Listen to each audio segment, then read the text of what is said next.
The real story unfolds today on ANN7, a sinister campaign to block the mining charter. We show you how a crowd was allegedly paid to create a ruckus. We have evidence and pictures exposing the capital conspiracy, food parcels being given away to people to disrupt the mining Imbizo in Middelburg in Mpumalanga. Now, bundles of cash to lure the gullible crowd were shared with alleged protesters, and the crowd was brought to Boo Minister Mosebenzi Zwane. We show you evidence on how money exchanged hands on that fateful day and whose interests are these rented crowd members serving. And concerning Minister Zwane, or rather cornering him through a rented crowd, and are these dirty games to play, or rather at play to stop transformation?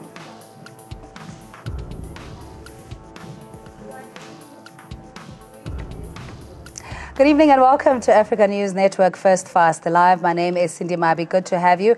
Our top story this half hour: the mining Imbizo in Middelburg and Mpumalanga may have been disrupted intentionally. ANN7 is in possession of pictures showing that money exchanged hands to disrupt the event. Unverified images on your screen show that a man is handing out cash to some of the people who attended the Imbizo and later disrupted it. Mineral Resources Minister Mosebenzi Zwane was meant to speak at the event, but he had to be whisked away when supposed disgruntled community members started a protest. Our take is that we will not allow people who are already advantaged to take advantage of the community. The community is here, is ready to listen to the minister. People who live right inside the mining operations are here, they are ready to own mines. So people who are advantaged like Temba Skudla Masofa cannot be allowed to come and take advantage of a community. And we have been told that they put buses, they give people t-shirts and give them 100 rands to come to this meeting. We are here, we've used our own money to come here. It's not an allegation. You go to our communities days before the Imbizo. Prets went to different communities. They came with food parcels. And on the day of the Imbizo, they bussed people and they were given 100 rands. Some of them even given alcohol to come to the Imbizo. So when we even went out, we started to speak to some of the people. They didn't even know what was happening there. All they were told is that they were going to come there and they were going to disrupt, and that's what they did. They don't even understand what a mining charter is. They are not even engaging on that. So people were bussed in. First they were given food parcels, and then they were bussed in. They were paid 100 rands to get into the bus. They were given yellow t-shirts, and they went in there and disrupted the mining in Imbizo. That the crowd has been rented for 100 rands to disrupt meetings.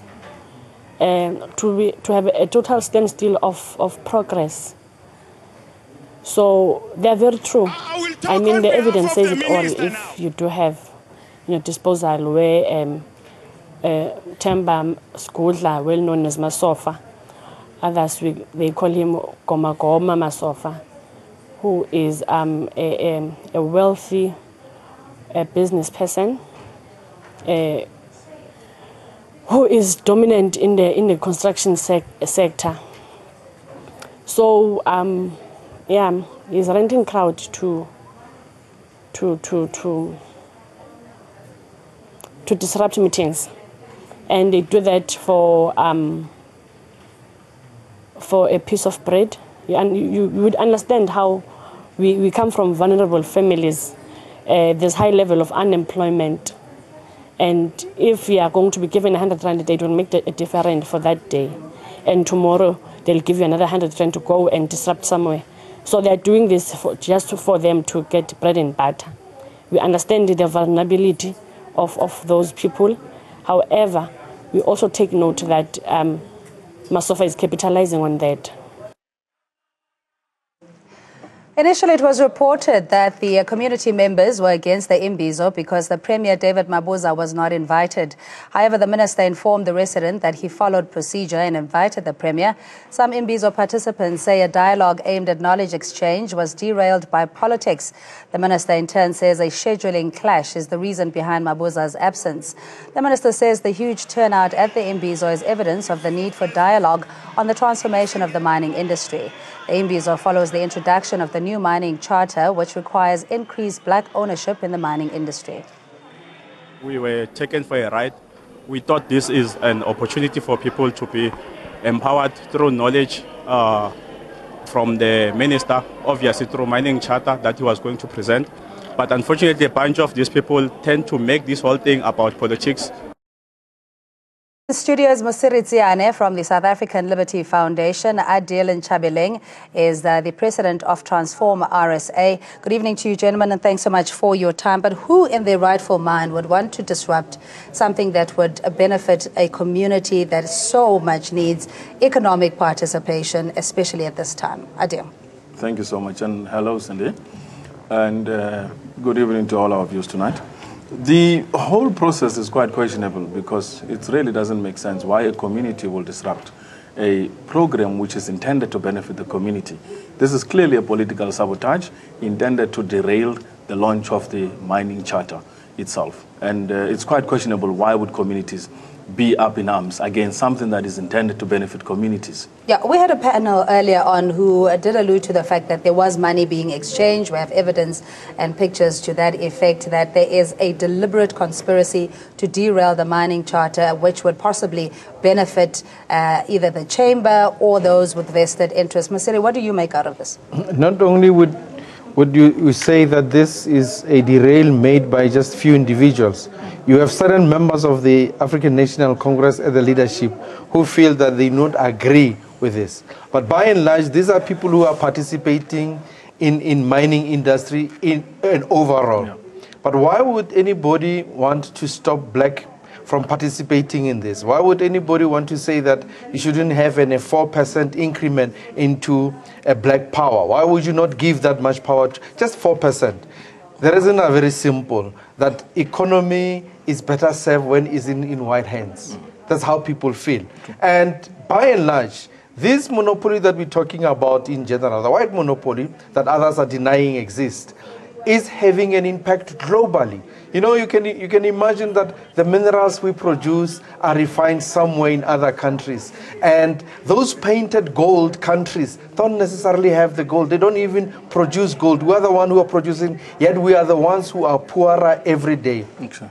Now, a cartel, international cartel, will make sure that there is no radical transformation in the mining industry. That is what we're seeing here. Our people are just giving peanuts, obviously, just to have a bread buttered for that day. And they can disrupt as much as they can. But in essence, they do not even understand what is happening.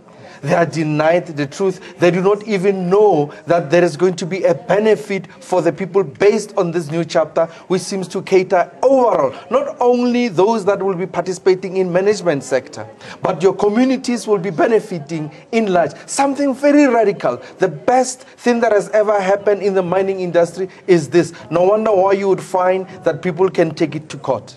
All right, the lines are open on 011-542-2186.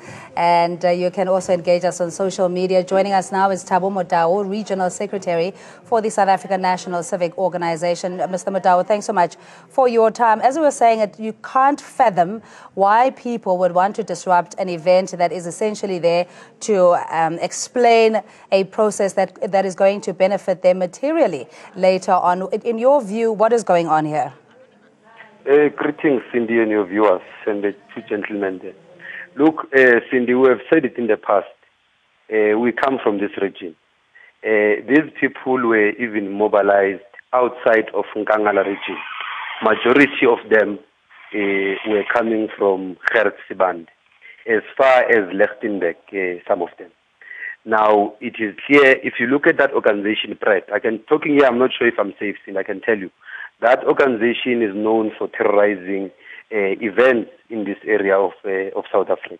We can assure you, if you Google them, if you check them, their registration, one of their directors is Ian Ross Dunn, a white man who resides somewhere in Nelspruit, who has never been seen anywhere in the programs that Brett says they are advocating for. Therefore, here we are saying these are people who are counter-revolutionary. Here you have a proxy, somebody who has been given money by white monopoly capital to disrupt this progressive program. Now, this also, Cindy, we have said in the past, they are very decisive. These mining houses are very decisive when they come to communities, and they can be very brutal in maintaining stability. They go to the extent of renting these people. Therefore, I think the evidence, it is there, and those of us who were there, we know that this is the truth. And this is how PRED, this organization recently formed, called PRED. All right, just stay on the line, Thabo. We do have callers Anonymous in Mpumalanga, and we have Abram in Soweto. Good evening to you, Anonymous. Hello, Yusini. I'm well, thank you. What can you tell us about what's going on there on the ground? Yeah, the very same project, Cindy, that you are talking about on the show today. It was conducted here in Balfour. 4 buses were here in Balfour. People were given money and food parcels today. By whom, though? I mean, if you say you witnessed that there was an exchange or some gratuity given to people to disrupt the event, who aims to benefit here? People, those politicians, indeed, have got shares in mining. They want to stop the whole thing. All right, thanks so much, Anonymous. Let's take Abram in Soweto. Good evening to you. Hi, good evening, Cindy. Thank you for taking my call. It's actually Ibrahim. Oh, hello, Ibrahim. I beg your pardon. Good evening to your panelists over there as well. Listen, Cindy, I've been begging to get to Amkera through this evening.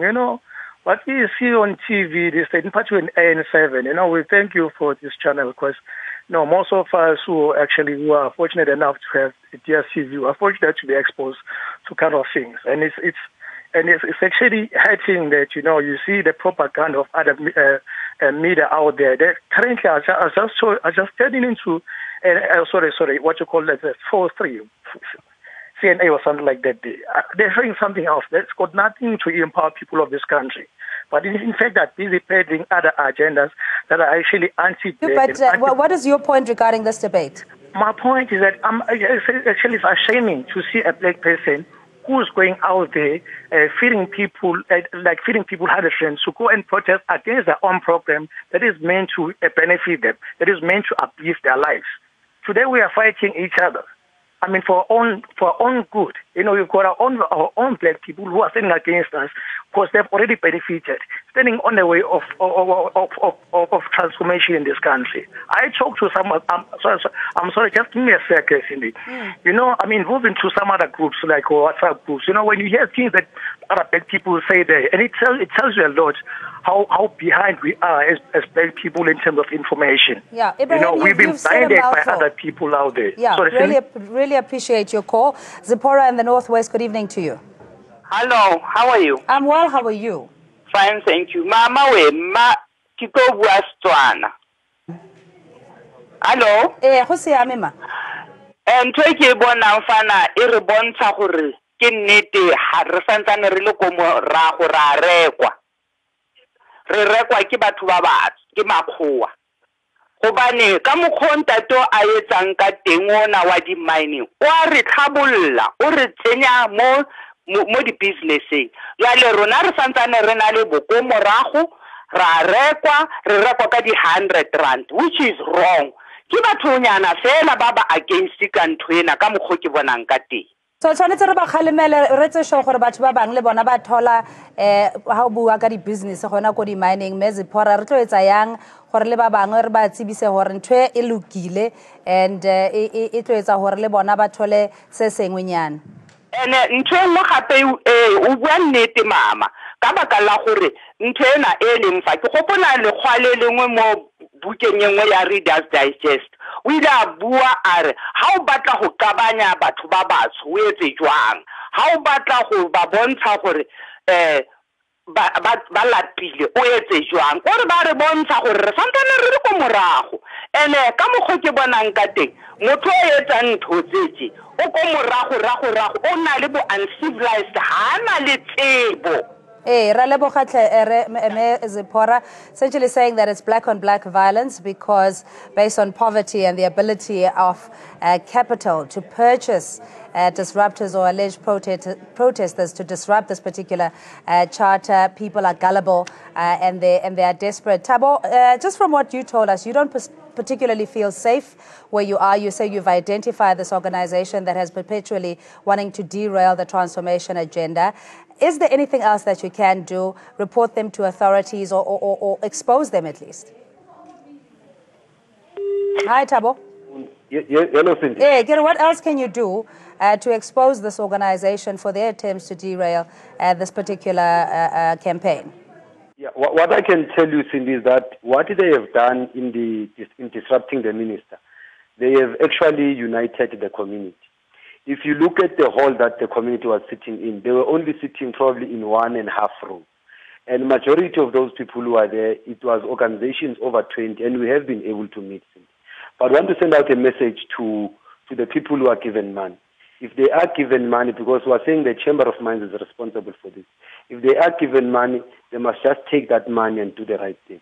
But what we are going to do, Cindy, from where we are as communities, we are going to take straight to the operations of these mining houses, because it will not help us to fight people who, because they took that money because they are needy from where we're sitting.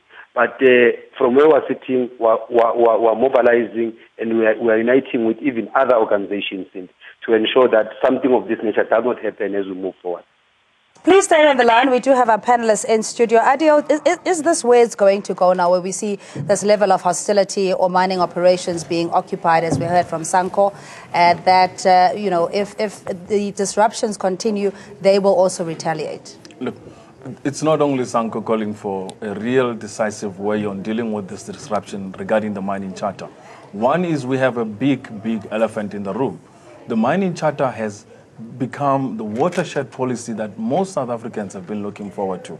And now you come around, once the minister has made this pronouncement that there is going to be this mining charter, and within 12 months, companies that do not comply with the charter are either going to be penalized or they will lose the license.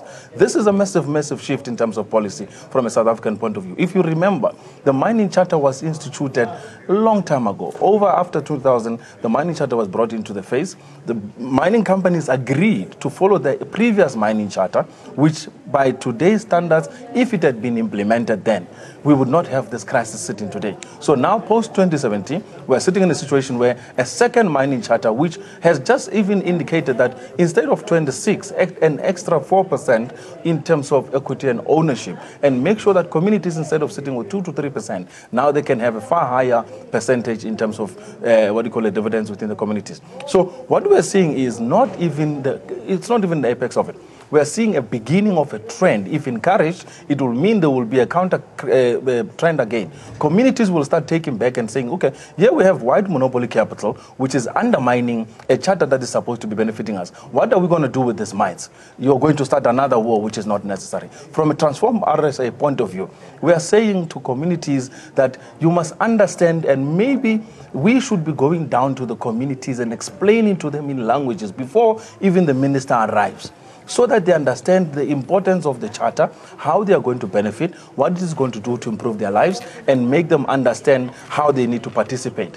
If you remember the new mining rights order, which were introduced in the time of President Mbeki, where mining rights were taken away from bigger companies, and the new rights were introduced. It was supposed to be at that time that communities were supposed to be conscientized. The rights came in, but nobody benefited. All right, we're going to have to, sorry, Adi, we'll have to take other callers. I believe Thabo has to leave. Thabo Motaung, he's the regional secretary for the South African National Civic Organization, joining us on the line. Benjamin in Limpopo, good evening to you. Hello, Cindy. How are you? I'm good. How are you? All right. I'm sorry, man. Hey, what is happening in this country now is discouraging. They speak about groups are capturing our things. They're just lying. All these people now are captured. Look at COSATU, they're speaking a different language now. Yesterday, Zuma was there. He spoke something today, they changed the gear. All these people, even from the ANC, these executive guys now, they're speaking against their own members, their own ministers. So what is all happening here? I think this thing of driving people needs to be investigated. It's so discouraging. Thank you. All right, much appreciated, Benjamin. And we have in studio Mr. Joseph Muntisetsi, National Union of Mine Workers Deputy President. Good evening to you. As an affiliate and material stakeholder to COSATU, maybe you can answer what Benjamin is concerned about, that politicians are generally captured because of vested interests in these very establishments that we're talking about today.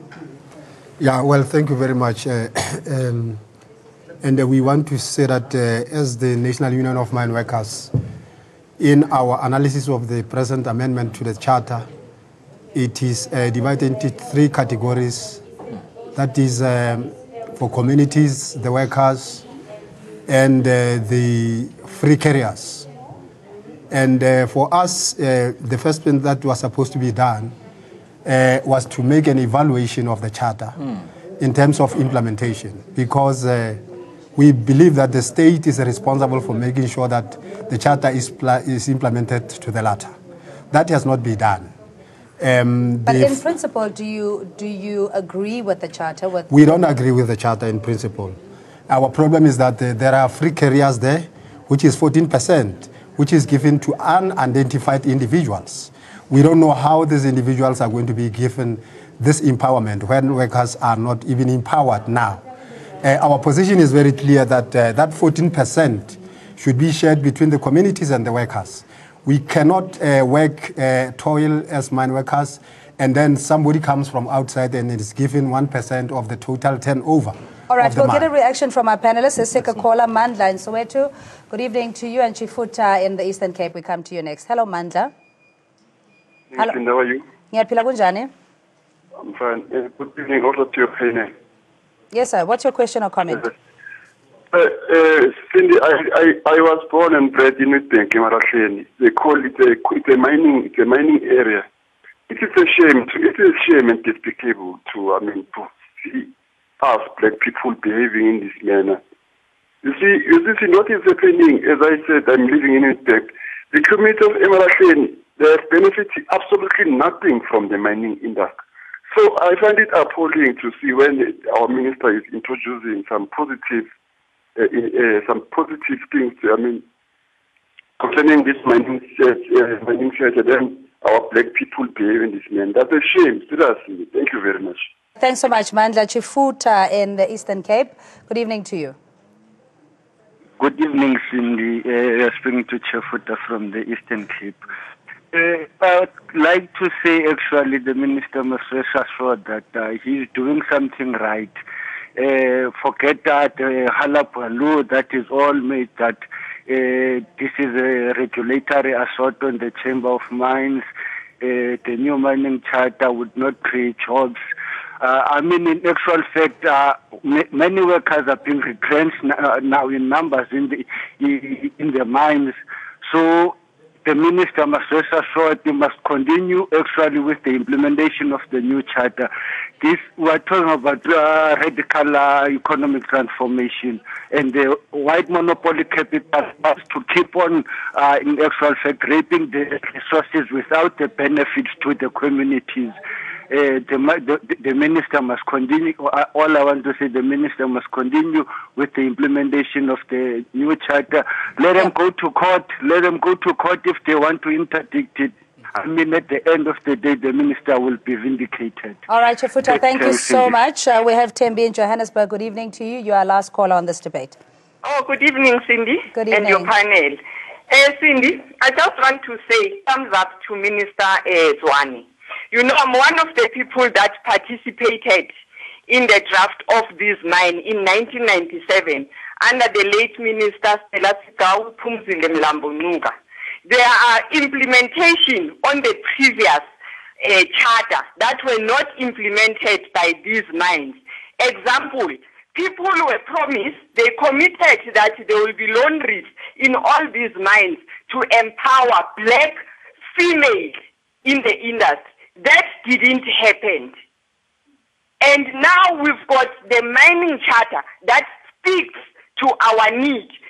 It's challenged by one of our leaders, the people that we believe in them. Your Ramaphosa, your Kosatu, everybody wants to tarnish him. We want to say to the minister, we are fully behind him and we are going to stand up. They can take him to that court. We will go there and stop them in all the courts, and we will go forcefully in this mine and force them to implement this mining charter. For an example, you've got these mines, they are in our land. The plant that is in this mine, it's coming from in our own money. We buy plants, we buy the machine for this mine to operate. The minerals belongs to the people of South Africa and in the land of South Africans. But we are being told that this mining charter is going to cost the economy of South Africa. That's bull. Mathembi, really passionate about the subjects, very closely linked to the controversy around land as well. But just your response in terms of the National Union of Mine Workers, who themselves should be participants in the transformation agenda, saying that they rejected based on the 14% as opposed to the 26% that we used to have, or was it 25 plus 1 before in terms of ownership? I'll start with you, Msiri, and then Remo Tisetsi, you can respond. Given the politics of where we are currently with the differences that we have in leadership, it's not surprising that you would have certain union organization because they support a particular leader. If you disagree with a particular thing, they'll raise such question. But by and large, unions themselves are interested in making sure that they themselves become shareholders in there. And they're pushing for their interest more than any other. We're looking at overall everybody in South Africa who deserves to benefit in this. You cannot come and say we reject this mining charter without having said that these are the inputs that we believe you should take it to a higher level, be more inclusive. But a total rejection of a charter at this current moment, when you've never even made a noise before, you've never raised this with your members at an earlier stage. When there is if you can only explain, sorry, because previously the only other black equity would be the 25 plus 1%, of which you didn't even have to be a consortium. You could be just one person being put on a board and enjoying the share of at least a quarter of the business. So your argument is that there's 14% that you're not sure who it will be allocated for, but there are no solutions on the table. What is your counter proposal? No, our position is very clear. We don't oppose 30%, which is allocated. We oppose the 14% that is given to unidentified individuals. Our position is that we don't want to benefit as the union. We don't have a share as the union. The share should be for the workers themselves. That's why we spoke about the issue of evaluation. We can speak more about these amendments, about the charter. I mean, there's this shareholding scheme, which was supposed to benefit mine workers, like Anglo Gold Ashanti. Workers has not benefited anything. The model of those ownership skills has not benefited workers. Hence, we are saying the government was supposed to evaluate and put measures in place to punish companies that are not complying with the mining charter. We must not be viewed as such as that we oppose 30%. We oppose not the 30%. You said the 14%. Yeah. But I'm saying to you that it used to be 26% that would go to the usual suspects, and those weren't necessarily published either. So why is there the concern that now it's 14% to unidentified persons? Of course, we make evaluation of what has benefited this to workers and communities. And we found that people come to the mine to own this 26%, and they reduce conditions of people in the mining. They cut medical cover, they cut pension fund, and so on. Is there merit to this? They benefit themselves, and workers are not benefiting. Yeah, in wrapping up, is there merit to this concern? Look, the concern raised for 14% is quite meritable, because I've worked very closely with NUM with regards to the mining charter itself, in the drafting of the current gazetted mining charter. The only surprise is some of these issues should have actually been raised at the earlier stage before the gazetting of it. I believe that they should have been raised, but if they were not raised, then it's an oversight on NUM's side. But that does not mean that the issue raised was not valid. There are other means and mechanisms. There's a application rights, there's already existing scheme that needs to be reevaluated, and this mining charter cannot be delayed over an aspect. We're looking at the macro aspect of why South Africa must go the route of a new mining charter, and that means we need to empower everybody through radical economic transformation. We're going to have to leave it there, gentlemen. It's a story that, of course, will stay with us until we get to the bottom of it, and you at home, thanks indeed for participating. We'll take a quick ad break. We'll see you shortly.